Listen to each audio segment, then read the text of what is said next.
예, 연초 흐름이 생각보다 좋게 나옵니다. 화요일 시황 해설 전략 세우겠습니다. IBK 투자증권 영업부 박근영 부장님 오셨습니다. 어서 오십시오.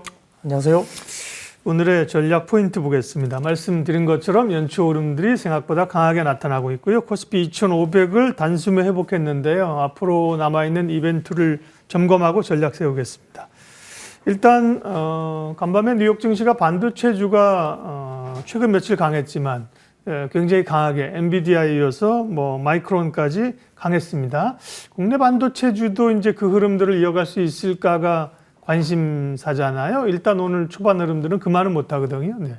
네, 시장에서 최근에 좀 강했던 2차 전지라든지 반도체 아침에 조금 차익 실현이 나오는 것 같고, 그 다음에 개별적으로 테마군으로 본다면은 로봇 관련주도 최근에 급등 이후에 약간 좀 주춤한 모습을 보이긴 합니다만, 새롭게 지금 접어들고 있는 것이 또다시 이제 조선주라든지, 그 다음에 엔터주, 그 다음에 제약 바이오 이쪽도 상당히 좀 견조하게 올라오고 있어서 전반적으로 순환매가 강하게 들어오면서도 주가는 오히려 빠지지 않고 외국인들이 또 코스피를 지금 1,300억 정도 순매수로 들어오면서 수급적으로도 그렇게 나쁘지 않은 모습입니다. 물론 좀 더 대규모로 좀 들어오면 좋겠다 생각이 들겠지만 일단 작년에 워낙 외국인들이 많이 팔았던 서태이기 때문에 전반적으로 수급적으로 외국인들이 팔아주지 않는 것만 해도 이렇게 1,000억대 정도만 사준다 하더라도 지수 단에 상당히 좋은 모습을 보이고 있고요. 지금 기관도 대규모로 사주지는 않지만 외국인과 결을 같이 하면서 동시 순매수를 현물 코스피에서 하고 있기 때문에 더군다나 외국인들은 지금 선물 시장에서 3,000억 이상을 좀 순매수를 또 하고 있습니다. 포지션이 아직까지는 선물 매수 포지션으로 좀 더 긍정적인 모습을 가지고 있다는 점에서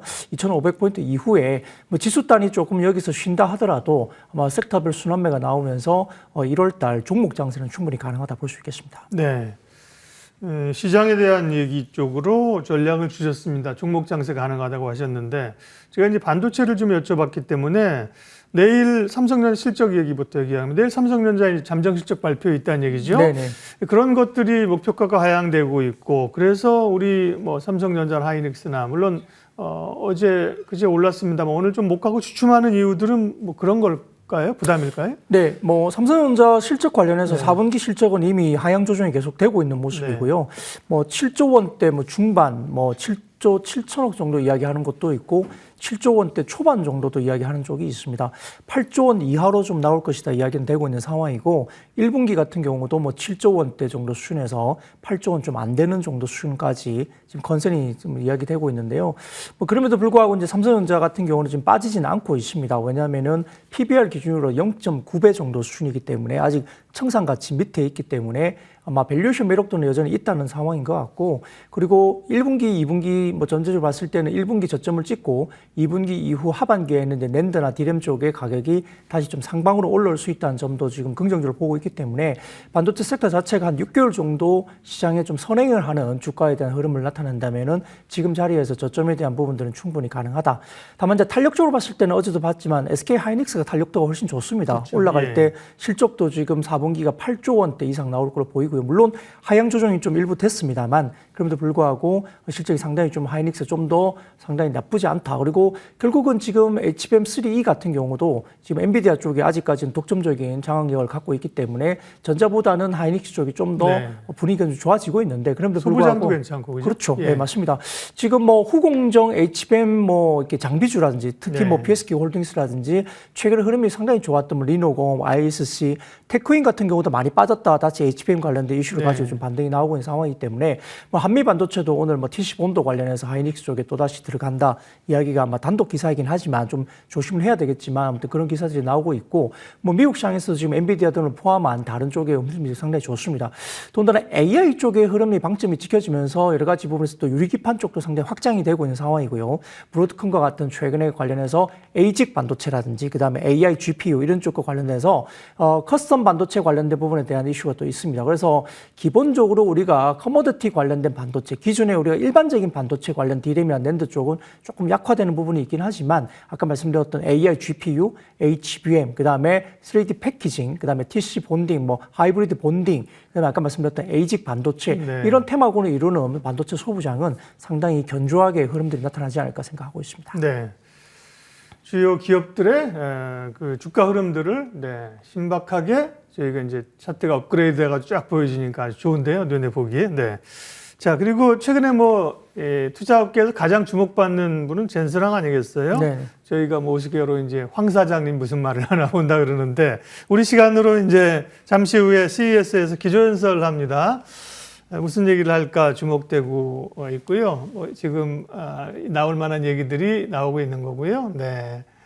액센추어, 줄리스윗, 네, 엔비디아 젠슨항. 근데 다만 그 포인트하고요. 다만 이제 CES가 끝나가기 때문에 관련된 오른 것들은 조금 뉴스에 파라라가 나오지 않을까도 생각이 되고요. 네. 네, 그럴 수 있습니다.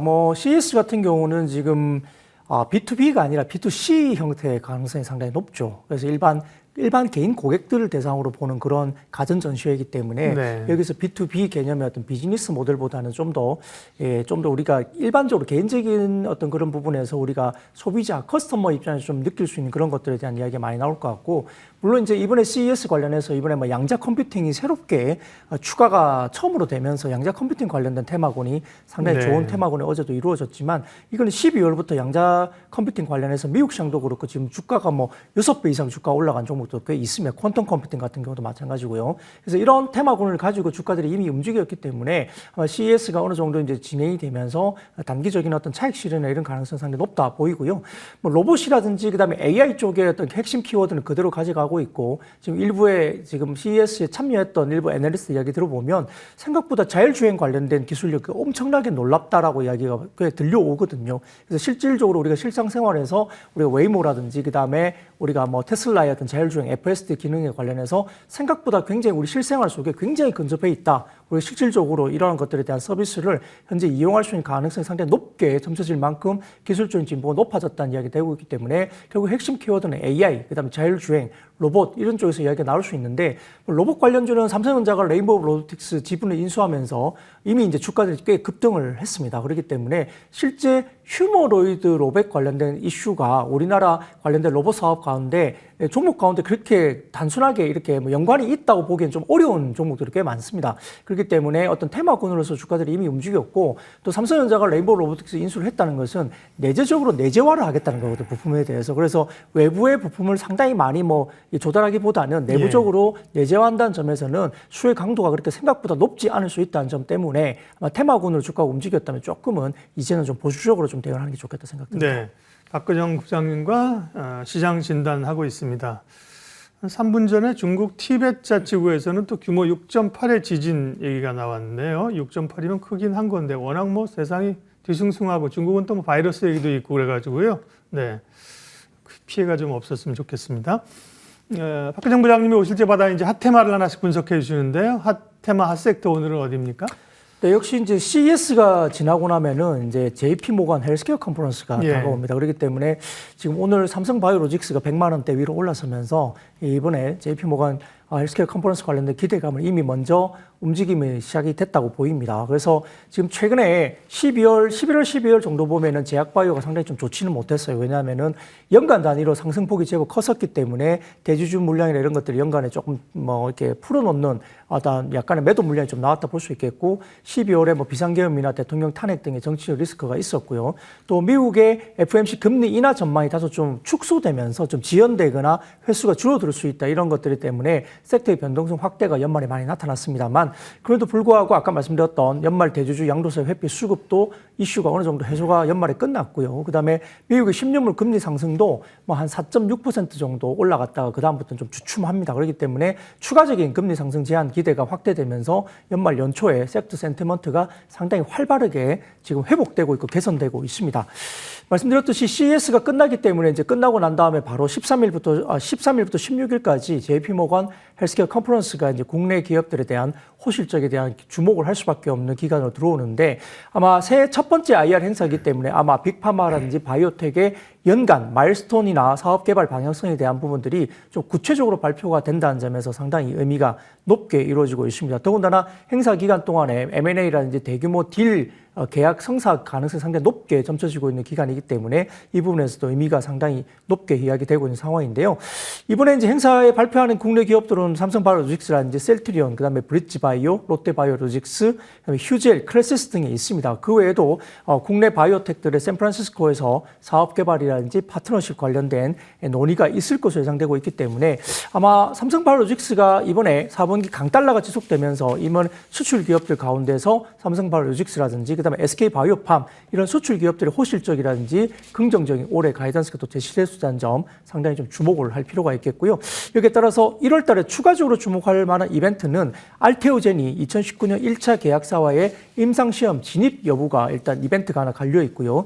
SK바이오팜의 두 번째 프로젝트 도입 여부입니다. 그리고 말씀드린 세 번째 리가켄 바이오의 ADC 기술 수출 추가적인 기술 수출 가능성 상당히 높게 점쳐지고 있고요. 올릭스 같은 경우는 siRNA 관련된 기술 수출 여부가 1월 달에 주목할 만한 이벤트로 이야기되고 있어서 예. 이와 관련된 종목들 중심으로 좀 집중적으로 보시면 좋을 것 같습니다.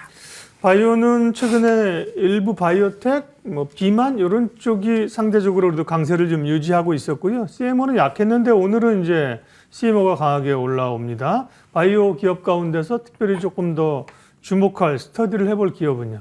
네, 몇 가지 종목들이 있습니다. 아까 말씀드렸던 본격적인 레버리지 효과가 올해 발생될 가능성이 높은 SK바이오팜이라든지 예. 그다음에 1월 달에 1조 원 대규모의 대규모 수주를 기록하고 4월 5공장 가동을 또 앞두고 있는 삼성바이오로직스 여전히 좀 긍정적으로 봐야 될 것 같고 그다음에 아까 말씀드렸던 10월에 오노약품과 패키지 딜 이후에도 추가적인 딜이 예상되고 있는 리가켄 바이오 등이 있는데 그 가운데 일반적으로 CDMO 같은 경우는 안정적으로 주가들이 중장기로 올라갈 걸로 보이고요. 오늘 역시 리가켄 바이오가 최근에 흐름들이 상당히 좋게 나타나고 있다는 점 핵심적으로 좀 말씀드리겠습니다. ADC 개발에서 핵심은 안전성 개선을 위한 세프티 마진을 대한 재고가 상당히 중요하고요. ADC 약물에 대한 내성 발생을 시킬 수 있는 신규 타겟 그리고 차세대 페이로드 개발로 집중된다고 볼 수 있는데 아마 리가켄 바이오의 파이프라인이 경쟁 약물 대비 안전성 개선에 상당히 초점을 맞춰서 개발이 됐다는 점이 상당히 좀 경쟁력이 있다고 볼 수 있습니다. 그래서 지금 N2의 핵심 난제인 ILD 발생 또한 보고되지 않는 등의 고무적인 인상 결과가 나오면서 상당히 지금 중국 파트너사 포sun 같은 경우도 지금 25년 유방암 대상으로 가속 승인을 또 신청할 계획이기 때문에 긍정적인 이벤트가 또 대기하고 있습니다. 또 LCB71 같은 경우에 글로벌 선두 경쟁 약물인 MSD의 MK2140 대비 2배 이상의 높은 반응률을 보였다는 점도 안전성까지 개선됐다는 점도 확보가 됐고요. 예. 특히 기존에 강한 독성으로 인해서 부작용 문제를 극복함에 따라 리가켄 바이오가 개발했던 페로이드의 경쟁력이 또 확인됐다는 점에서 임상 결과 업데이트 발표도 최근에 남아있다는 점 주목을 받고 있습니다. 근데 지금 ADC 개발 열기가 계속 지속되고 있는데 아까 말씀드렸던 암젠이라든지 얀센, 오노 계약 등의 다수의 글로벌 제약사와 연이은 어떤 레퍼런스 계약을 했다는 점에서 상당히 탄탄한 레퍼런스를 지금 보유하고 있는 상황이고 지금 파이프라인이 대상이 상당히 많은데 플랫폼 본연의 가치나 중장기적으로 추가적인 계약에 대한 부분들이 1월 이후로 지금 가능성이 높게 점쳐지고 있어서 이런 발표가 좀 앞두고 있다는 점에서 리가켄 바이오가 중장기적인 성장성에 상당히 지금 주목을 받고 있다 말씀드릴 수 있겠습니다. 네, 화요일 시황 해설 그리고 주목할 섹터 제약바이오 이야기 함께했습니다. IBK 투자증권 박근영 부장님 함께해 주셨습니다. 고맙습니다. 감사합니다.